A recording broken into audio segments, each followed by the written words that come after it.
Good morning ළමයි. Good morning, sir. හරි ළමයි. අද පන්තියේ පාඩම මොකක්ද කියලා කියන්න බලමු. අපි දන්නවා සර්වා කරන්න පාඩම. හරි චුට්ටා. කට වහගන්න ඕන. අද පාඩම තමයි සර්වභක්ෂක සතුන්.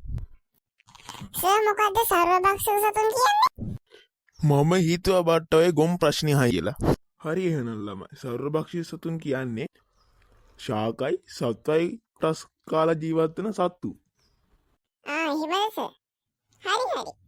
එහෙනම් කියමු බලන්න සර්වභක්ෂක සතුන් ටික.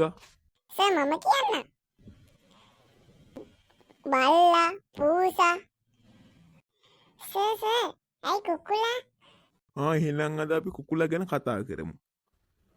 සර් මොන කුකුලා ගැනද කතා කරන්නේ? ළමයි මට කුකුලා ගැන මතක් කරද්දී ප්‍රශ්න මතක් වුණා. මම ඔයාලගෙන් ඒක අහන්නම්කෝ.